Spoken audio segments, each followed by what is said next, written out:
जैसा किसी के साथ करोगे वैसा ही आपके साथ होगा। सुनो, कल मम्मी पापा आ रहे हैं, 10 दिन रुकेंगे, एडजस्ट कर लेना। मयंक ने स्वाति को बेड पर लेटते हुए कहा। कोई बात नहीं, आने दीजिए, आपको शिकायत का मौका नहीं मिलेगा, स्वाति ने भी प्रत्युत्तर में कहा। और स्वाति ने लाइट बंद कर दी और दोनों सो गए। सुबह जब मयंक की आंख खुली तो स्वाति बिस्तर छोड़ चुकी थी। चाय लो, स्वाति ने मयंक की तरफ चाय की प्याली को बढ़ाते हुए कहा।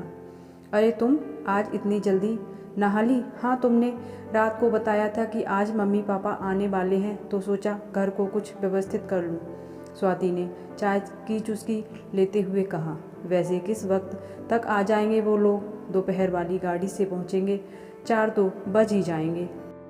मयंक ने चाय का कप खत्म करते हुए जवाब दिया। स्वाति, देखना कभी पिछली बार की तरह नहीं, पिछली बार जैसा कुछ भी नहीं होगा, स्वाति ने भी कप खत्म करते हुए मयंक को कहा और उठकर रसोई की तरफ बढ़ गई।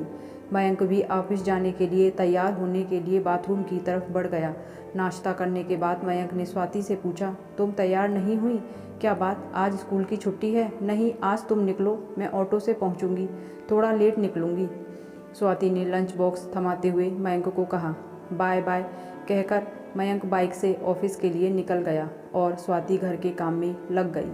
मुझे तो बहुत डर लग रहा है, मैं तुम्हारे कहने से वहाँ चल तो रहा हूँ, लेकिन पिछली बार बहू से जिस तरह खटपट हुई थी, मेरा तो मन ही भर गया था। ना जाने ये 10 दिन कैसे जाने वाले हैं। मयंक के पिताजी मयंक की मम्मी से कह रहे थे। अजी भूल भी जाइए, बच्ची है, कुछ हमारी भी तो गलती थी, हम भी तो उसे कुछ ज़्यादा ही उम्मीद लगा बैठे थे। उन बातों को साल भर बीत गया, क्या पता कुछ बदलाव आ गया हो। इंसान हर पल कुछ नया सीखता है, क्या पता कौन सी ठोकर किसको क्या सिखा दे, मयंक की माँ जी ने पिताजी को हौसला देते हुए कहा। मयंक की माँ यह कहकर चुप हो गई और याद करने लगी। 2 भाइयों में मयंक बड़ा था और विवेक छोटा। मयंक गांव से 10वीं करके शहर आ गया आगे पढ़ने और विवेक पढ़ाई में कमज़ोर था, इसीलिए गांव में ही पिताजी का खेतीबाड़ी में हाथ बटाने लगा। मयंक बीटेक करके शहर में ही 20,000 रुपये की नौकरी करने लगा। स्वाति से कोचिंग सेंटर में ही मयंक की जान पहचान हुई थी। यह बात मयंक ने स्वाति से शादी के कुछ दिन पहले बताई। पिताजी कितने दिन तक नहीं माने थे इस रिश्ते के लिए। वो तो मैंने ही समझा बुझा कर रिश्ते के लिए मनाया था, वरना ये तो पड़ोसी के गांव के अपने दोस्त की बेटी माला से ही रिश्ता करने की जिद लगाए बैठे थे।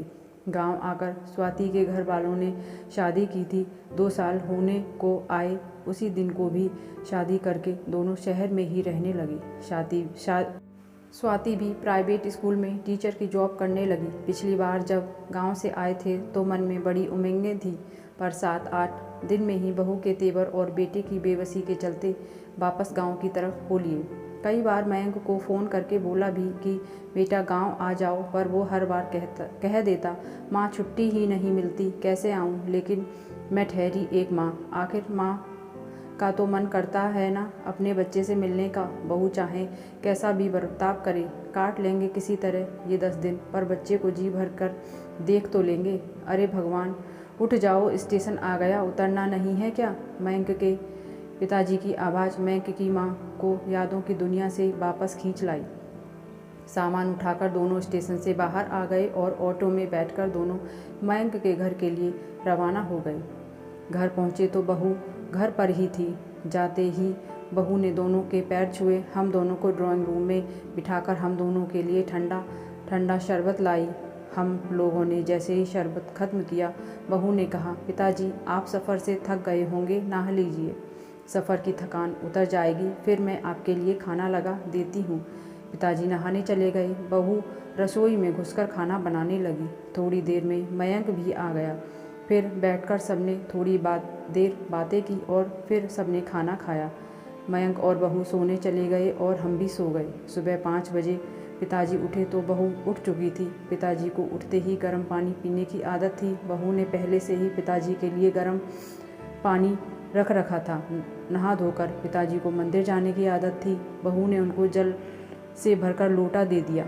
नाश्ता भी पिताजी की पसंद का तैयार था। सबको नाश्ता कराकर बहू मयंक के साथ चली गई। पिताजी ने भी चैन की सांस ली। चलो अब 4-5 घंटे तो सुकून से निकलेंगे। दिन के खाने की तैयारी बहू कर गई थी, सो मैंने 4-5 रोटियां हम दोनों की बनाई और खा ली। स्कूल से आते ही बहू फिर से रसोई में घुस गई और हम दोनों के लिए चाय बना लाई। शाम को हम दोनों को लेकर बहू पास के एक पार्क में गई। वहाँ उसने हमारा परिचय वहाँ बैठे बुजुर्गों से कराया। वो अपनी सहेलियों से बात करने लगी और हम अपने नए परिचितों से परिचय में व्यस्त हो गए।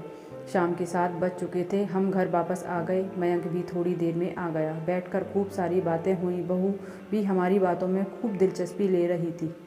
थोड़ी देर बाद सब सोने चले गए। अगले दिन संडे था। बहू, मयंक और हमें दोनों चिड़ियाघर दिखाने ले गए। हमारे लिए ताज्जुब की बातें थी कि प्रोग्राम बहू ने बनाया था। बहू ने खूब अच्छे से चिड़ियाघर दिखाया और शाम को इंडिया गेट की सैर भी कराई। खाना पीना हम सबने बाहर ही किया। फिर हम सब घर आए और सो गए। इसी खुश मिजाज रूटीन से पता ही नहीं चला वक्त कब पंख लगाकर उड़ गया। कहाँ तो हम सोच रहे थे कि 10 दिन कैसे गुजरेंगे और कहाँ 15 दिन बीत चुके थे। आखिर कल जब विवेक का फ़ोन आया कि फसल तैयार हो गई है और काटने के लिए तैयार है, तो हमें अगले ही दिन गांव वापसी का प्रोग्राम बनाना पड़ा। रात का खाना खाने के बाद हम कमरे में सोने चले गए तो बहू हमारे कमरे में आ गई। बहू की आंखों से आंसू बह रहे थे। मैंने पूछा, क्या हुआ बहू, रो क्यों रही हो? तो बहू ने पूछा, पिताजी, माँ जी, पहले आप लोग एक बात बताइए, पिछले 15 दिनों में कभी आपको यह महसूस हुआ कि आप अपनी बहू के पास हैं या बेटी के पास? नहीं बेटा, सच कहूँ तो तुमने हमारा मन जीत लिया। हमें किसी भी पल यह नहीं लगा कि हम अपनी बहू के पास रह रहे हैं।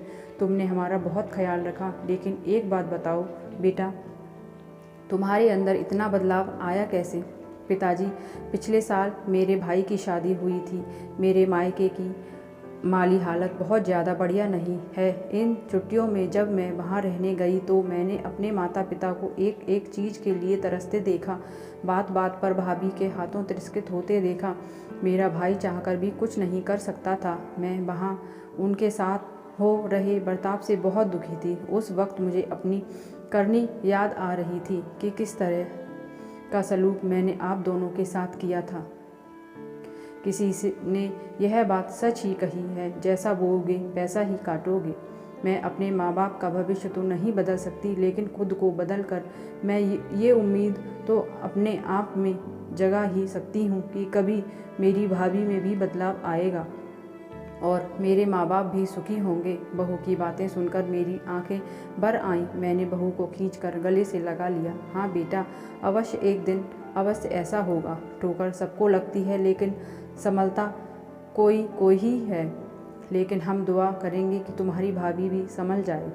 बहू अब भी रोए ही जा रही थी। उसकी आंखों से जो आंसू गिर रहे थे वो शायद उसकी पिछली गलतियों के प्रायश्चित के थे।